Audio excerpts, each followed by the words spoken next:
Hello friends, कैसे हैं सभी लोग। दोस्तों आज का क्लास हम सेकेंड ईयर से करेंगे। सेकेंड ईयर में कोर्स 9 पर बात करेंगे। कोर्स 9 में हमारा मोस्ट इम्पोर्टेंट टॉपिक है behaviour therapy needs assessment scope nature of intervention. प्रश्न आपसे 5 प्रश्न में ये पूछेगा। प्रश्न आएगा आपका क्वेश्चन पेपर में, यानी कि प्रश्न पत्र में प्रश्न आपको पूछेगा परीक्षा में। व्यवहार चिकित्सा से आप क्या समझते हैं? व्यवहार चिकित्सा के क्षेत्र एवं उसकी आवश्यकता के महत्व को समझाइए। या व्यवहार चिकित्सा क्यों महत्वपूर्ण है, या व्यवहार चिकित्सा की हस्तक्षेप प्रकृति से आप क्या समझते हैं। ठीक है, 5 नंबर में आपको ये प्रश्न पूछा जा सकता है। ठीक है, तो सबसे पहले हम बात करते हैं बिहेवियर थेरेपी। बिहेवियर का मतलब आप समझते हैं ना, सभी समझते हैं। व्यवहार, व्यवहार क्या है कि किसी व्यक्ति के द्वारा प्रदर्शित किया हुआ प्रतिक्रिया। ठीक है, अच्छा व्यवहार कितने प्रकार के होते हैं? 2 प्रकार के होते हैं, एक समस्यात्मक व्यवहार और एक कौशल व्यवहार। ठीक है, समस्यात्मक व्यवहार कौन से होते हैं आप सभी जानते हैं। वे व्यवहार जो दूसरों के मतलब उम्र के अनुसार ना हो, दूसरे के लिए घातक हो, स्वयं के लिए घातक हो, असामाजिक हो, सामाजिक रूप से स्वीकृत ना हो। ठीक है, और कौशल व्यवहार जो होते हैं सामाजिक रूप से स्वीकृत हो, उम्र के अनुसार हो।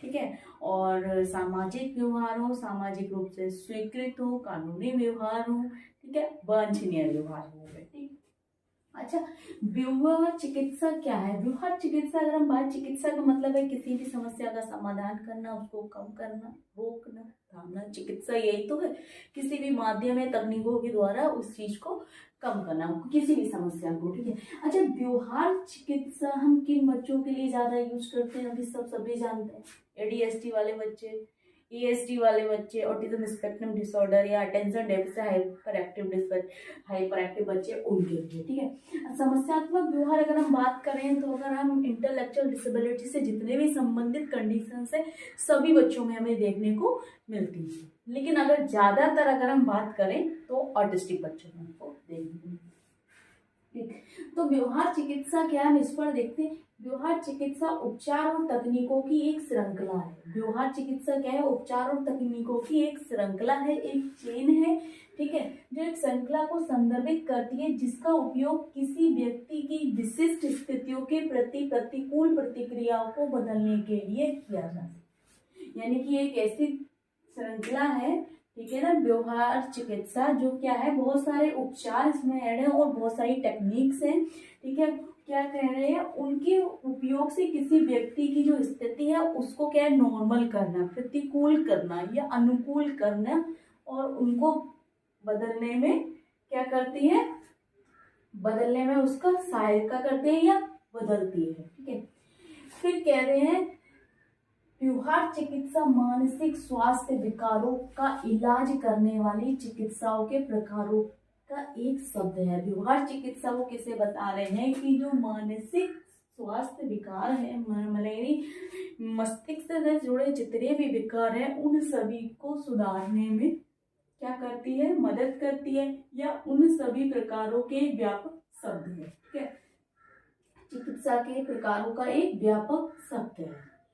ठीक है, फिर से करेंगे। व्यवहार चिकित्सा मानसिक स्वास्थ्य विकारों का इलाज करने वाली चिकित्सा के प्रकारों का लिए एक व्यापक शब्द है। ठीक है, यह इस विचार पर आधारित है सभी व्यवहार सीखे जाते हैं। ठीक है ना, व्यवहार चिकित्सा जो है वो ये कहते हैं कि सभी व्यवहार सीखे जाते हैं और व्यवहारों को बदला भी जा सकता है। किससे? व्यवहार चिकित्सा द्वारा। ठीक है, अच्छा असेसमेंट में क्या होगा? व्यवहार चिकित्सा के असेसमेंट में क्या है, व्यवहार चिकित्सा यह संभावित रूप से आत्म विनाशकारी या अस्वस्थ व्यवहारों की पहचान करने और उन्हें बदलने में मदद करता है। आकलन क्या है? व्यवहार चिकित्सा आकलन में एक ऐसी प्रक्रिया, हम कह सकते हैं व्यवहार चिकित्सा आकलन एक ऐसी प्रक्रिया है जिसमें आत्म विनाशकारी और अस्वस्थ व्यवहारों की पहचान करने और उन्हें बदलने में मदद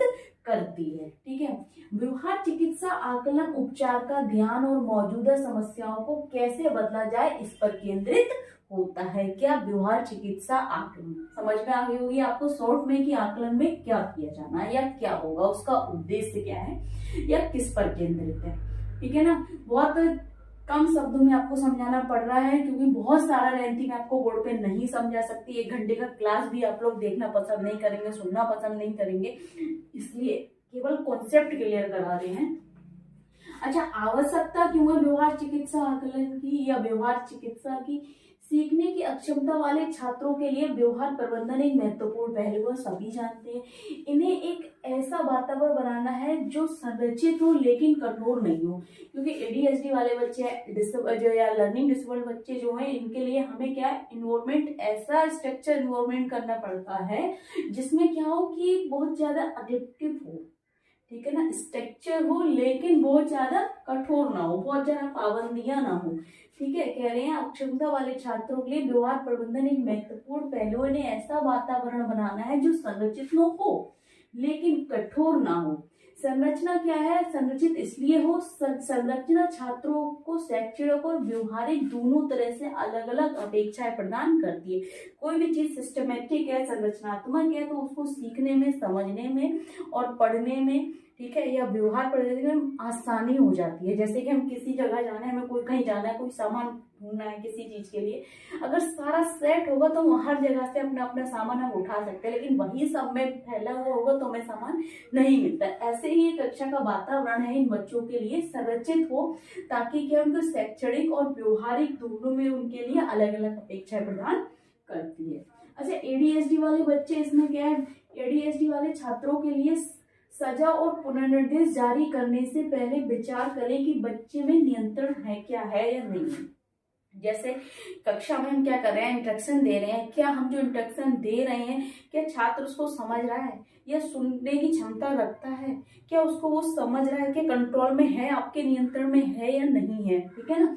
तो कह रहे हैं विचार करें कि नियंत्रण में है क्या नहीं है। एडीएचडी बच्चा अक्सर आवेगी होते हैं, सबको पता है कि बहुत ज्यादा आवेगी होते हैं, कोई बहुत ज्यादा हाइपर होता है, कोई ज्यादा हाइपर नहीं होता है, ठीक है। हाइपो और हाइपो दो कंडीशन होती है, इसमें सेंसरी क्या मेन होता है, इनकी जो सेंसरी है कोई बहुत हाइपर होती है, कोई बहुत हाइपो होती है, कोई कम होती है, कोई ज्यादा होती है, ठीक है। ये अपने गुस्से या टिप्पणियों से अनजान होते हैं, क्योंकि ये बच्चे क्या है ना, अपना जो गुस्सा कर रहे हैं, क्यों कर रहे हैं, किस लिए कर रहे हैं, कैसा कर रहे हैं, वो सब अनजान है, ठीक है ना, टिप्पणियों से अनजान होते हैं। अच्छा, विघटनकारी बच्चे और ध्यान समस्या वाले बच्चे, यानी कि एडीएचडी वाले बच्चे और जो विघटनकारी बच्चे, व्यवहार समस्यात्मक व्यवहार वाले बच्चे होते हैं, इनमें दोनों में क्या है, एक अंतर होता है, ये जानबूझकर परेशान नहीं करते, इनके बीच अंतर होता है, इसलिए किसी रुकावट के लिए व्यवहार तकनीक परिस्थितियों के अनुकूल होनी चाहिए। विघटनकारी बच्चे क्या हैं, उन्हें सब पता होता है कि क्या हो रहा है, ठीक है, लेकिन एडीएचडी वाले बच्चे होते हैं, उनको समझ नहीं आता कि हम क्या कर रहे हैं, क्यों कर रहे हैं, कैसे कर रहे हैं, उनको पता नहीं होता। तो इसलिए कह रहे हैं, इसीलिए किसी भी रुकावट के व्यवहार तकनीक परिस्थितियों के लिए अनुकूल होना चाहिए, कि आप कोई भी तकनीक यूज कर रहे हैं तो ये उनके अनुकूल होनी चाहिए, व्यवहार चिकित्सा, ठीक। अच्छा, लर्निंग एलडी वाले बच्चे क्या हैं और गैर मौखिक बच्चे, नॉन वर्बल बच्चे, छात्रों के लिए दिन के पाठ के लिए एक सफल संरचित रूपरेखा बनाएं, इससे उस छात्र को मदद मिलेगी जो एक कार्य से दूसरे कार्य में जाने के लिए संघर्ष करता है। अगर हम व्यवहार चिकित्सा के माध्यम से क्या कर सकते हैं कि हम छात्र को क्या है, जहाँ उसको परेशानी हो रही है, जो समस्या हो रही है, उसके लिए मदद मिलेगी, किसी भी कार्य करने में, सीखने में, कोई व्यवहार सीखने में उसको आसानी होगी जहां पर उसे कठिनाई होती थी। कह रहे हैं यह आसानी से निराश हो जाते हैं, इन छात्रों में चेहरे भाव पढ़ने, शरीर भाषा की क्षमता करने में, व्याख्या करने में उनमें क्षमता नहीं होती है, यानी कि हमारे क्या है, हमारे हाव भाव समझने में उन्हें मतलब हाव भाव नहीं समझते हैं, हमारी बॉडी लैंग्वेज नहीं समझेंगे, हमारे इंस्ट्रक्शन जल्दी से फॉलो नहीं करेंगे, तो इनमें ये सब चीजें समझने की क्षमता नहीं होती है।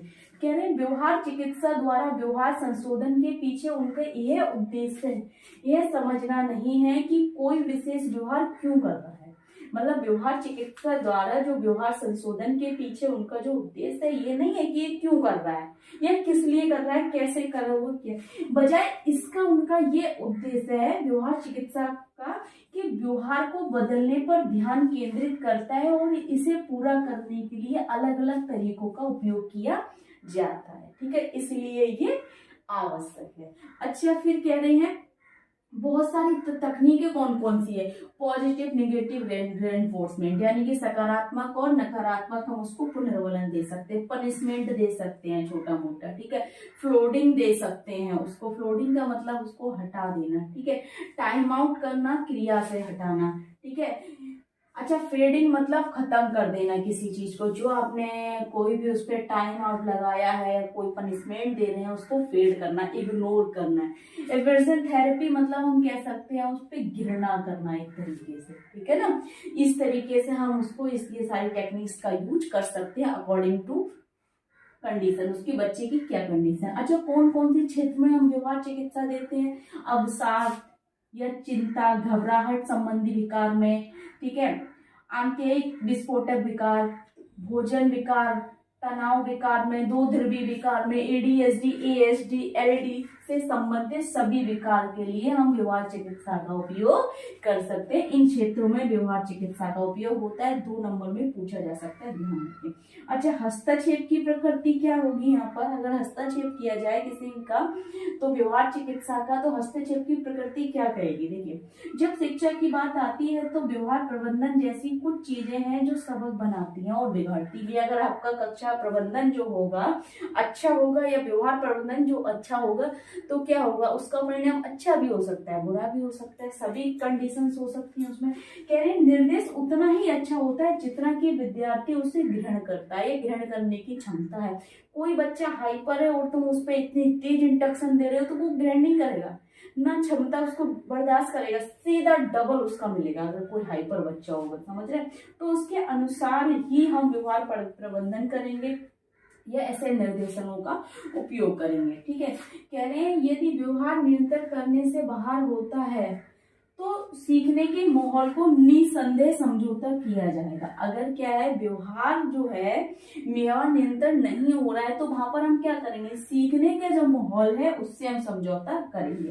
तब व्यवहार हस्तक्षेप प्रक्रिया में FBA यानी कि फंक्शनल बिहेवियर असेसमेंट होगा यहाँ पर, यानी कि कार्यात्मक व्यवहार आकलन का उपयोग किया जाएगा यहाँ पर, ठीक है। कह रहे 30 से अधिक छात्रों की कक्षाओं में प्रभावी व्यवहार रणनीति दूर दूर तक फैल सकती है, यानी कि कह रहे हैं 30 से अधिक छात्रों में हम क्या कह सकते हैं, व्यवहार की रणनीतियों को यूज कर सकते हैं। कुछ विशिष्ट व्यवहार तकनीकें सीखने की अक्षमताओं वाले छात्रों के लिए अधिक प्रभावी मानी जाती है। कह रहे हैं छात्रों के अलग अलग व्यवहार समस्याओं के अनुसार विभिन्न तकनीकों का उपयोग करके व्यवहार में बदलाव लाया जा सकता है। जैसे एक तो यहाँ पर ये FBA करने के बाद हम टेक्निक्स कर सकते हैं, यहाँ पर ABC हो गया, एंटीसीडेंट बिहेवियर कॉन्सिक्वेंस, ठीक है, और एक और होता है BM हो गया, बिहेवियर मैनेजमेंट हो गया, ठीक है, फंक्शनल एनालिसिस बिहेवियर हो गया, ठीक है ना, कार्यात्मक कार्यात्मक विश्लेषण व्यवहार, ठीक है, ये हो गया, फंक्शनल से बिहेवियर हो गया, ठीक है। और बहुत सारी ऐसे टेक्निक्स हैं जो हम टीच का यहाँ पर यूज कर सकते हैं, लेकिन टीच हम उसमें बिहेवियर के लिए नहीं होगा, लेकिन अगर क्लास में अगर उसको यूज करें टेक्निक्स तो कर सकते हैं। यहाँ पर टीच हो गया हमारा, ठीक है। और बहुत सारी ऐसी टेक्निक्स है जिसपे हम यहाँ पर यूज कर सकते हैं। ABC तो बहुत किया जाता है और ये FAB फंक्शनल एनालिसिस बिहेवियर भी बहुत किया जा सकता है, ठीक है।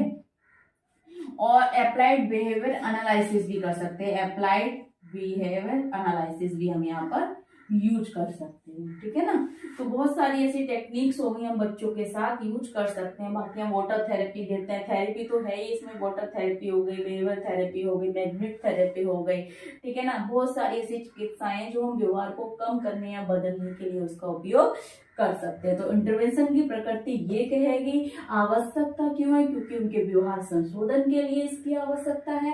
ADHD वाले बच्चों के, चाहे वो LD हो गए चाहे नॉन वर्बल बच्चों हो, आवश्यकता आपको पता होगी। आकलन क्या करेगा, आकलन का जो उद्देश्य है वो इस बात पर केंद्रित होता है कि समस्या को कैसे बदला जाए, ठीक है ना। व्यवहार को कैसा बदला जाए इस पर केंद्रित नहीं है, वो मौजूदा समस्याओं को कैसे बदला जा सकता है इस पर केंद्रित है, ठीक है। व्यवहार चिकित्सक है, आपको समझ आ गया। बाकी इसके अलावा समझ नहीं आ रहा है, कुछ डाउट लग रहा है, कुछ पूछना है तो कमेंट बॉक्स में कमेंट करें। ज्यादा से ज्यादा वीडियो लाइक करें, शेयर करें, चैनल को सब्सक्राइब करें, बेल आइकन को प्रेस करें ताकि नेक्स्ट आने वाली क्लास आप तक पहुंचती रहे। दोस्तों थैंक यू सो मच।